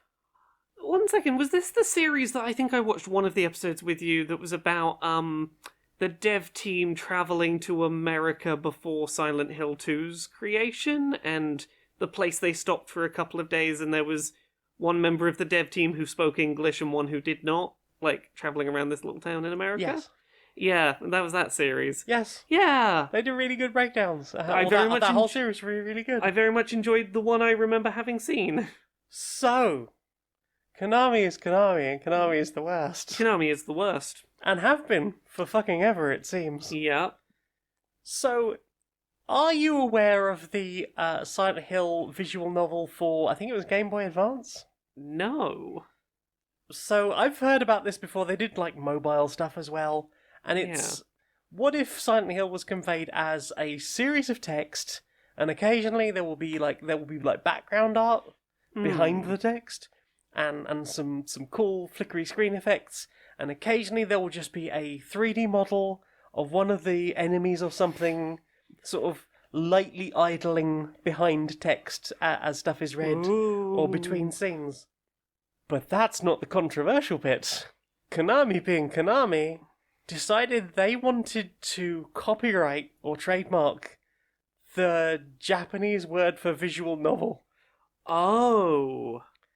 Which, apparently Japan fucking loved visual novels and still does. Oh, no, yeah, no, I didn't know this huge cultural thing. Oh, yeah, they are. Even people who don't game love a visual they are novel. fucking huge. Yeah, and Konami were like, no, we're just gonna have that. We're gonna be the only ones that can do that. We want to copyright that name. Yeah. And apparently, people went fucking wild.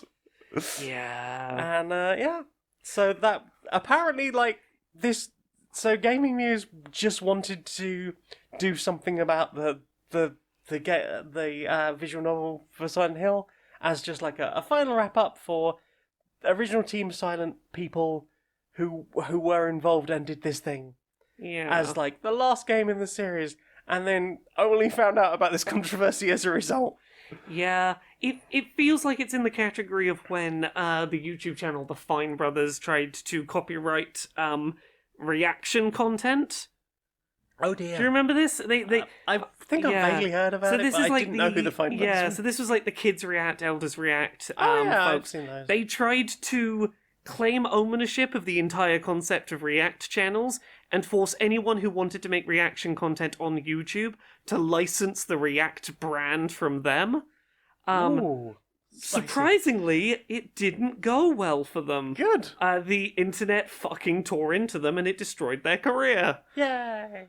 Wait, doesn't React stuff still happen now? Like, React stuff still happens. But it's not them. But like, they completely left the company. The channels completely died in popularity. Like they just completely tanked. Like the whole thing fell apart. Wowza. Yeah, they went from being like one of the most established like brands on YouTube to just nothing. Mm-hmm. And the last thing I watched this week is on Patricia Taxon's video, channel on YouTube. It's called The Autistic Horror of Don't Hug Me, I'm Scared Season 1. I watched this. I watched this the other week and forgot to talk about it. It sure is an interesting view. It's an interesting view about Season 1, especially since I was with them like up to like the first couple of episodes. I'm like, yeah, I see what you mean about the gaslighty nature of the way that first episode, the first few episodes are, especially like everyone knows the green is not a creative color thing. Yes, and the way they talked about go and collect some leaves and sticks and arrange them into your favorite color. Yes, like and how do you follow this rule? Yeah, and everyone else intuitively knowing what that means. Yes, despite it being nonsense. Spell it with the straight lines of sticks. Yeah, and then being like, when you like, okay, yeah, I see what you've done. I will do my favorite thing is green. No, you've done it wrong. There's a social rule you didn't know about. Yeah, yeah. Viewing that through the lens of someone who went through ABA as an autistic person is like, yeah, no, I can see how you got. I can see why the parallels. That really fucked with you. Yeah. And yeah, like I think I've talked about, and maybe not on here before, but I've talked about the fact that I didn't realise for years that it wasn't common to turn up on your first day at school and assume that everyone else already knew each other. Yeah. Because of the way they could interact and the way they got on. They already understood all how to talk to each other. Whereas I was just like, what? There's so many rules I don't understand. Yeah. This whole social thing that you're doing. And yeah, I kind of get that concept. The stuff about love, yes, and the seemingly forced heteronormativity of that, yes, and then again trying to get involved in it in the way you think you understand. People want you to do it, and then being told, no, you're doing it wrong. Having it explained to you in a vague, nebulous way that assumes you already understand what they're getting at, and then when you try and follow the literal rules, no, you've done it wrong. You can't love the tree. Yeah, like I understand. I was with them through a long way through this video, but like they even admit like later on, like, okay, so this doesn't quite work with that theory and that theory and this theory, but like yes, I think taking it from that sort of viewpoint, I understand that, and I also appreciated the point they made about how a lot of people have just taken what the big view is about Don't Hug Me, I'm Scared, and just gone, yep. Yeah, it's one of those things where even if I don't agree with absolutely every take they had in there, I think it is a very interesting personal read someone had where I'm like, I can at the very least see where you are coming from, and it has gotten me to think about this in a way I hadn't previously done. Yeah, and I appreciate that, and it's only like 20 minutes long, I think, so yeah, if you've got 20 minutes, it's worth a watch to maybe have a slightly different consideration of bits of Don't Hug Me, I'm Scared. It's just the web series, not the TV stuff, because apparently this was written a year ago, way before that came out. Yeah, because mental health sometimes gets in the way of making content. Mm-hmm. Yeah, I'm glad they managed to get back to it, because a number of times I've written stuff, had mental problems, and then just gone, well, I can never pick that up again. It's completely irrelevant. Yeah, I've got a fully written article draft that I'm currently sat on, just like, yeah, maybe I'll put this out at some point. I'll get there. Yeah. What else? I think that's everything I watched. Well then, time for this. Laura, we've got a new sponsor. Who's our new sponsor? Well, do you sometimes forget to do a plan for your D&D session? I mean, I've certainly been there. I've been like at a convention and been like, shit, the people want to play D&D. I don't have a session ready though. Are they like immediately ready to play right then, and you've not even got any notes prepared? Oh yeah, they're like, can we play right now? Here are my dice, and I'm like, but I don't even have outlines of notes or anything. Well, just enter a simple, like, one-line premise for your campaign into our AI system, and it will spit out kind of a D&D session. I see it doing it now. It's sort of mentioning the characters that I remembered the names of and told it about. Yeah. And structuring them. I don't think that's how many HP a gnome is meant to have. I don't even think that's numbers. Yeah? I'm not entirely sure how I'm going to run that combat encounter, but look, I'll just make up that it is the most powerful gnome there's ever been, and like that's how we'll justify the stat block. I mean, yeah, I guess, yes. Could do that. The gnome of invincibility. Yeah, the languages that gnome understands is...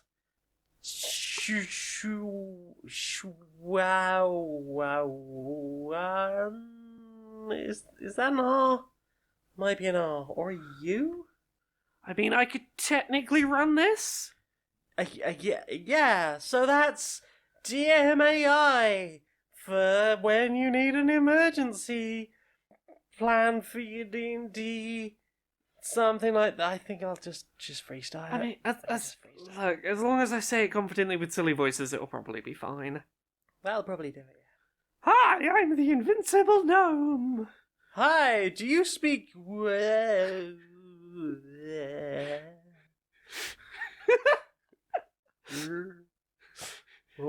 Maybe.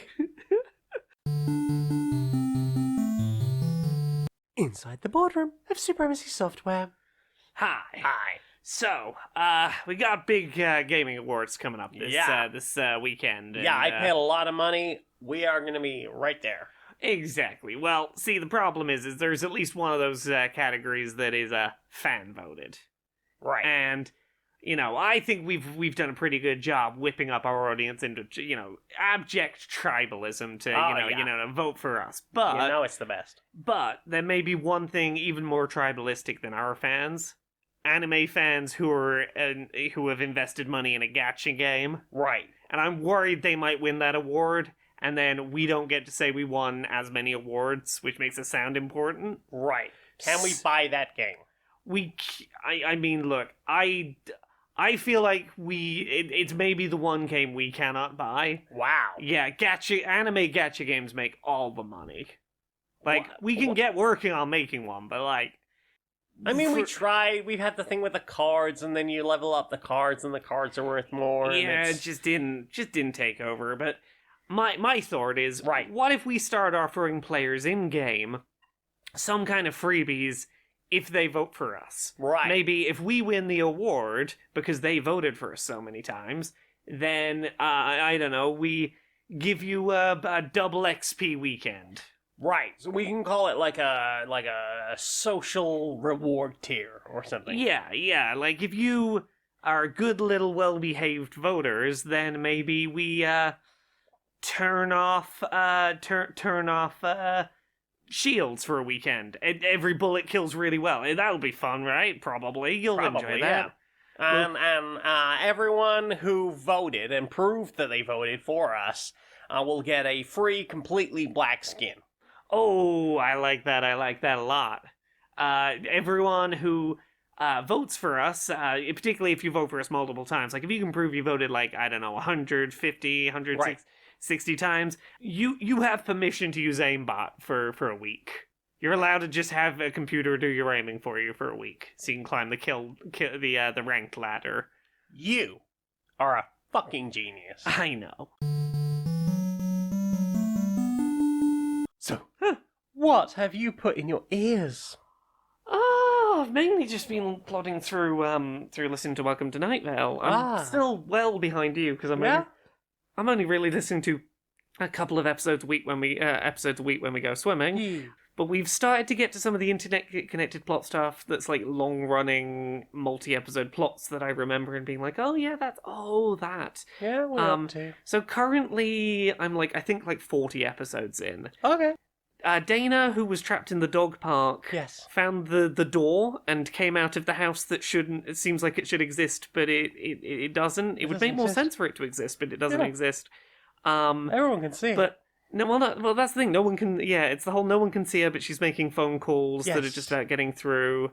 And Cecil can't answer because every time he touches his phone to respond to her, the screen starts bleeding. Or or she seems to be answering, like hearing not what he's actually saying. yes, So I got to that bit. We've had some stuff around. Oh, there was a really good episode recently about old woman Josie and her angels that definitely don't exist. there's no such thing as angels. And mysterious helicopters floating around and people starting to just cry uncontrollably at the knowledge of angels, which is like they set up at the start of the episode that like if you've been marked for a higher purpose by the angels, by acknowledging the angel, like if you acknowledge an angel, you will just start crying and not be able to stop, and like that being a recurrent theme through the episode. It was a fascinating listen, that one. Yeah, I'm getting into what I remember being like the good section of Night Vale, where I'm like, I'm really digging this. Yeah. What about you? What have you been listening to? I've also listened to some Night Vale. I'm up to episode 83. Okay, so I'm about halfway to where you're at. Halfway there. Swimming is the only place where it feels right to listen for me. It's just a liminal space being underwater thing. It's that time of year now where going out for a walk after 4 p.m. means it's dark enough to listen to Night Vale. Honestly, yeah, I might have to go for some Night Vale walks now that I can do that at reasonable hours. I mean, careful out there because it's real icy right now. But yeah, it's been a great time for it. You've gotten back in after your listen to the audiobook break. Yes, I had a bit of a break after listening to the audiobook. I'm definitely struggling more with wanting to keep listening to it.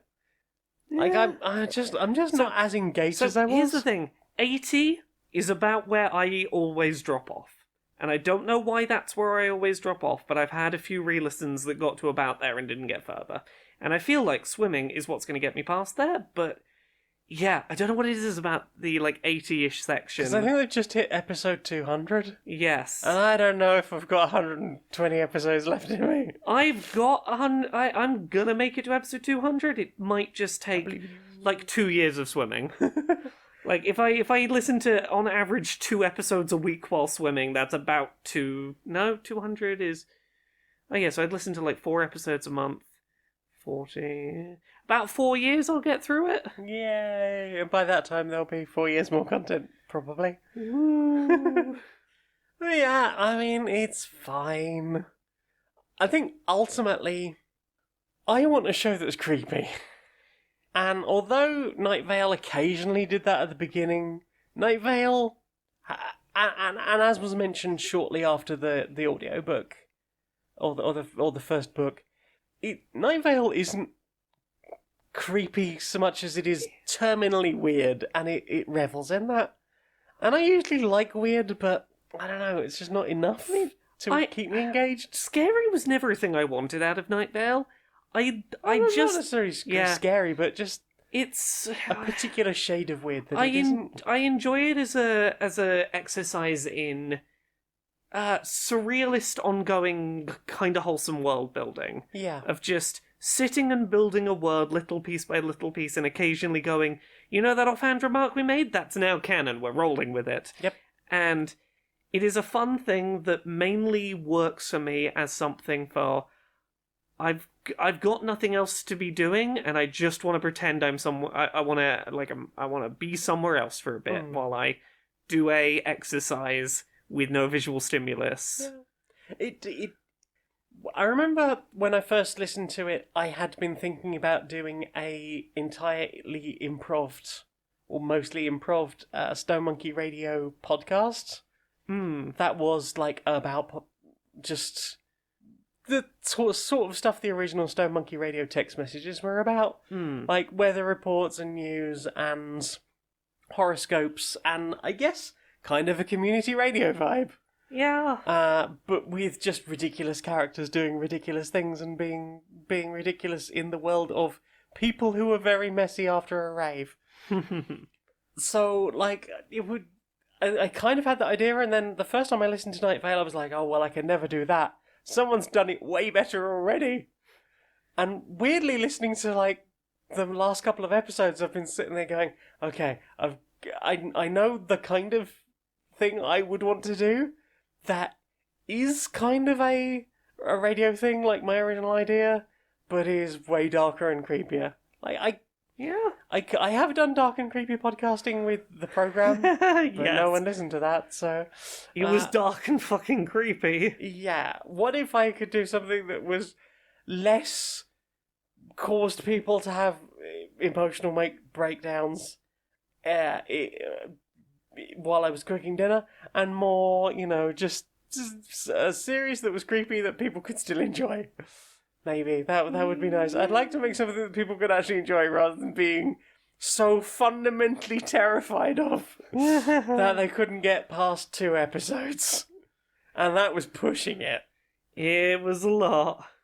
Don't know why. Don't understand. I don't have a visual imagination, so I don't. I don't have a visual imagination, but it's still just viscerally unsettled. Soz. But yeah, like I've thought about it's been appreciated that I can listen to it now and go, they have done something amazing, but it's not what you were going to make, so there is still space to make the thing I wanted to make. Yeah. Without being like, yeah, just doing Night Vale, it's weird and it sounds like radio. Because there's other ways of doing that. Yeah. What else have you listened to? Not much really. That's about it for me. You listen to anything else? I mean, we listened to some things together. We listened to the Hogs of War soundtrack. That we did. We listened to the Worms 2 soundtrack. Oh, yes. The Cannon Fodder intro music. Mm-hmm. We listened to all of David Whittaker's Shadow of the Beast soundtrack. We listened to the Blood Money intro. Oh, yeah. And then the Perfect Amiga Game Music compilation over 3 hours on HIRVIBONGARI2. That well-known channel. It's 3 hours, 9 minutes and 23 seconds of Amiga game music, and you enjoyed some of the weird intros. The weird news reports at the beginning of whatever that racing game was, where it's like, hello and good evening, have a cookie. And someone's race winnings involved X amount of money and a giraffe. Sometimes you just win a giraffe. Yeah, you won a giraffe in the racing. Yeah, and then I told you about skid marks. Yeah, you did. And Swiv. I think that's everything we've listened to then. Well then, time for this. Hello, thank you everyone for coming along today. Welcome. Now you're all people who want to be entrepreneurs. Give yourselves a big round of applause. Awesome. That's the spirit. Now, you're all here because you want to know the secret to earning a passive income. Well, let me tell you. Just take a copy of this PDF, change the title, add entirely your own clip art, and you too can start selling people on how they can make their own passive income. If you get really good at it and really make a lot of profit, you can start holding symposiums like this, so that thousands of people will pay you money to find out how they can make a passive income. Can I get a hell yeah? Hell yeah. Okay, well, we're going to need to work on that spirit if you're going to be big entrepreneurs just like me. Yeah. Well, that wasn't quite what I was hoping for. No, what were you hoping for? Well, I mean, it said passive income and, not doing anything, and there seemed to be some implication that I would be standing in front of a very expensive car, or crudely green screened onto like a mountain top as if I was about to go skiing. Yeah, I wasn't looking to sell nonsense PDFs to other people to make them then sell nonsense PDFs. I was really hoping this would just be just some passive income. Just some kind of like basic income that would cover my basic needs. Yeah, I mean, I don't want a lot. I mean, just enough that, to I've got cover rent and food basic and living costs. stuff. Yeah, heating. And maybe like everyone would have. It'd be nice if everyone had it, if it was sort of universal. Yeah, this basic income. Yeah, I mean, I think that would be great. Do you think we could get the rest of this lot to start working towards some sort of basic income together? I mean, this is a room full of people that like the idea of getting a basic income passively. Yeah. I feel like they'd be on board with universally having a basic income. Well, Mike's free. I might just run up there quickly. Hey, everybody! Me actually, and then this person here. Hello. Oh, sorry, I hi. didn't catch your name. We've had this great idea. What if there was some kind of basic income that was universal for everyone? Now, do you think you could all get behind that? Well, I think we'll probably start on that then. Yeah. Okay, we have been down to the planet. It looks a lot like a gravel quarry. A gravel quarry? It looks a lot like a gravel quarry. Okay, Ensign Fluffy, if you could go over there and do the scannings over there, I will do the scannings over here. Ooh, what's that? What's that? Ooh, it's a walk. A what? It's a walk. What's that? That's also a walk. But the scanner says if we pick it up and turn it over and squint, it looks a little bit like a little fluffy bunny. Thank you, Scanner. Thank you, Scanner. I appreciate you. You are good. Okay. Oh, I think that something's coming towards us. Oh, what's the scanner say? Oh, it's some kind of vehicle and there's a person on board. A person on There's a board? person on board the vehicle. Oh, no. Oh, here they come now. Hello. Hi. Oh, what are all of you? How are we here on our way mission? Away mission. Yeah, we're exploring.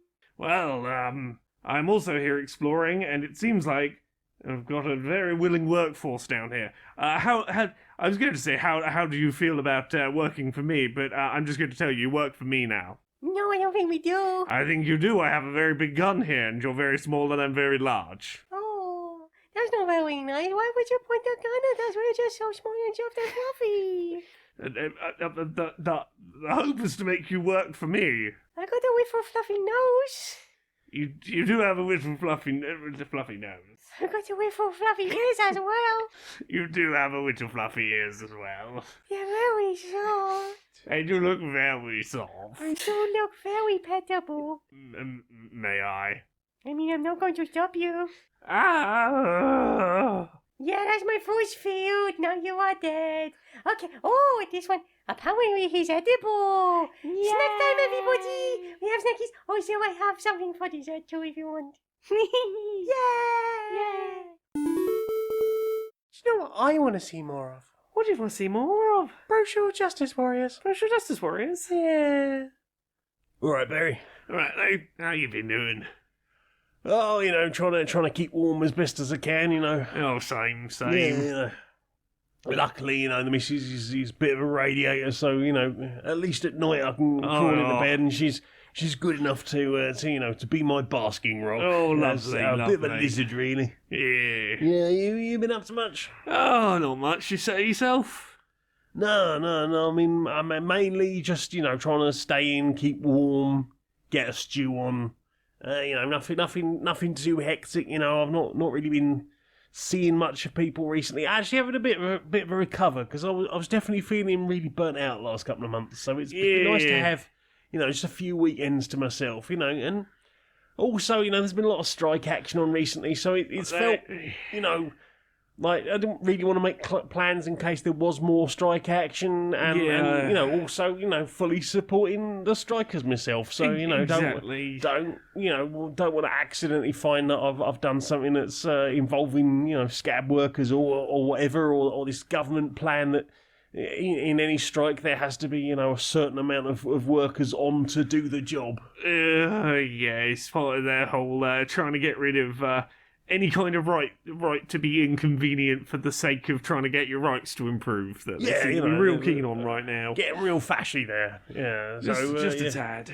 Yeah, God, the thing is, I'm not sure if it's the government or the press or a combination of both, but there really does seem to be a lot of anti-union sentiment at the moment. I'm hearing stuff about, oh, it's an evil that the unions are doing. Oh, yeah. Look, well, It's a bad thing that the strikers doing. Well, they wouldn't have to do this if the real evils, the people funneling money out of the top of these systems, and things like that, or misappropriating funds, the way the government did with, during COVID, and managed to funnel an awful lot of money away from the NHS and things like that. And meanwhile, the hard-working hospital staff, from everyone who works in the labs out the back, the floor cleaners, and obviously frontline staff, your doctors, your nurses, your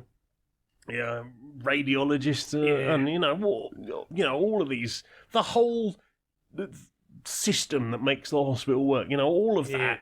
And then none of them are being paid well enough. Exactly. Like, it's not like, if you look at any of these striking groups of workers, it's not like they're asking for the world. It is largely, in most cases, look, we're not even necessarily asking for much of a pay rise. We're asking for, at the very least, pay to rise in line with inflation, so that we're not, in effect, losing money compared to previous years. Just make sure that our money, at the very least, goes as far as it did before.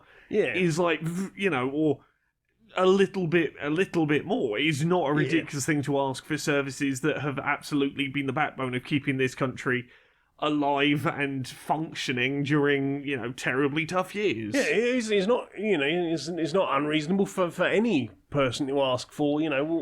We've had wage stagnation across the board in the UK, and it saddens me that we've got all these people going, oh, no, I haven't had a pay rise either. Well, maybe you should be striking as well. Maybe a general strike might kick something into gear. But it seems to be so much of feeling like it's an us versus them. It's like, well, I can't get to my work where I also aren't getting paid properly, because they've done this terrible thing.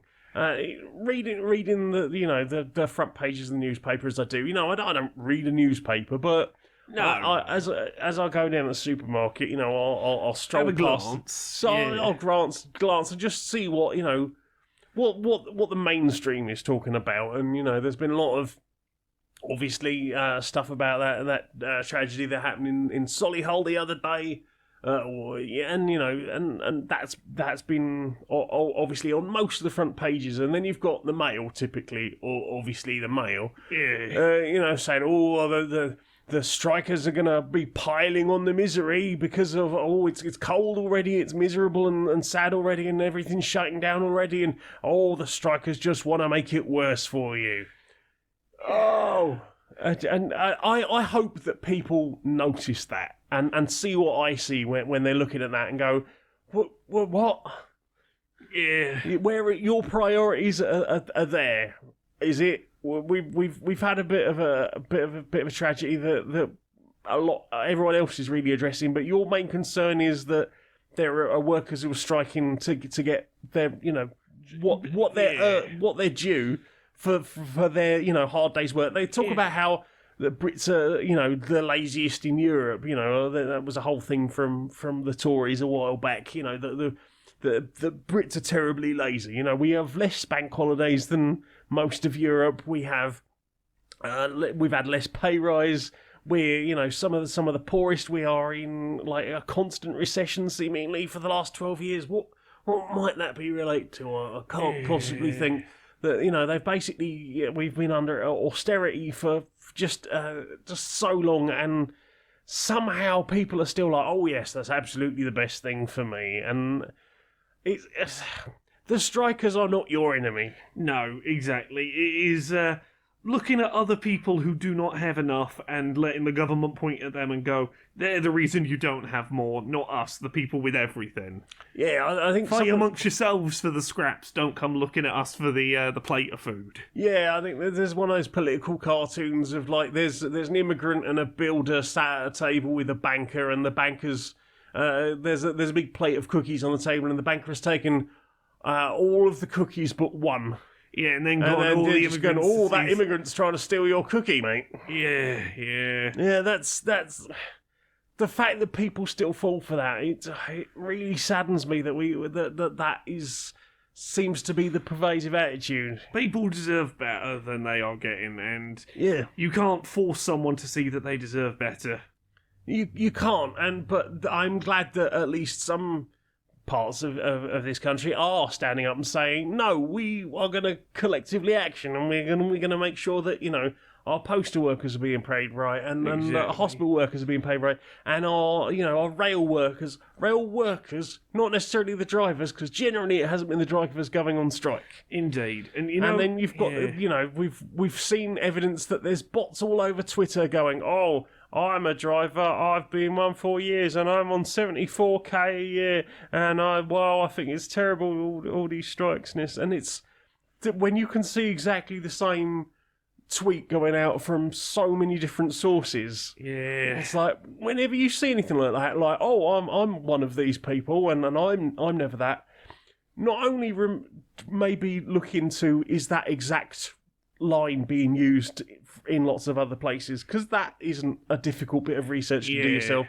but consider the what was it, that right-wing American guy, I think it was, who was like, well, I'm a gay black man, because he forgot to change his fucking Twitter account. Oh, yeah. I'm a gay black man, and someone's never done anything for me. I think it was Trump he was supporting. Yeah. But yeah, there was think about that sort of thing, that the way people will absolutely lie to try and get you on side about just horrible things and work against your own interests. Exactly. Sorry, mate. I went off a bit on that one. No, it needed saying. Hug, mate. Yeah.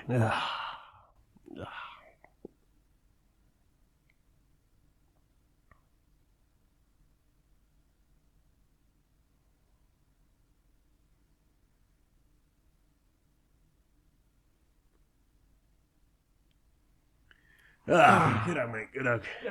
Right, I'm going to pop the kettle on. Yeah. So, that's it. That's It's the it. end. It's all over now. It's the endy bit. Yeah. It's the bit that comes at the end. Yes, the endy bit, which means people need to know what you do. Me? My stuff's at Laura K. Buzz everywhere. Twitter, Twitch, YouTube, TikTok, Patreon, that's the one that pays the bills. Just Laura K. Buzz everywhere. If you're listening to this before Monday the 19th, I'm going to be at Common Press in London on Bethnal Green Road on Monday night in London, 7 p.m. till 10 p.m. I think, doing an author signing. The wonderful illustrator of Me and My Dysphoria Monsters going to be there too. Yeah. We're gonna be there both together doing signings and stuff. Sign. So you can come along to that. There's Laura K. Buzz everywhere. Yeah. What about you? Me? Well, I can be found at Linktree. That's linktree.ee/Janiac, JANEIAC. I've got a Redbubble where you can get all the cool t-shirts and mouse mats and things that I have designed. Some of them are very funny, I think, and you should probably I check think them so out. too. And someone recently said they didn't know there was Queer and Pleasant Strangers merch. Well, there is. You can get it there. Oh hell yeah! What else? I've got a SoundCloud where I make music under the name Bedroom Programmer. I've got a Patreon, that's the one that pays my bills and helps me justify the lack of sleep and 76 odd hours a week of work.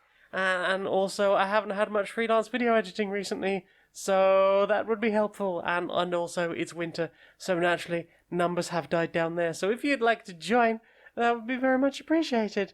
That is patreon.com/stonedmonkeyradio. For as little as $1 a month, you can help me justify all of my life choices. So many life choices. Yeah, and we did a book together. You can still pre-order that. That's at unbound.com/book/whale. And it's basically What If Supremacy Software was a book. Yeah. Because that's what it is. That's the whole idea of the book. It's too late to get your name in the back of the book, but you could still get a signed copy. Yeah, and really excited, the PDF with all of the markup and stuff and all the names in the back is 256 pages, which is the perfect number for a book about video games. Yeah. Yay! Coincidences. Yeah. So Laura, darling, will you sing us out, please? Until next time, be a stranger.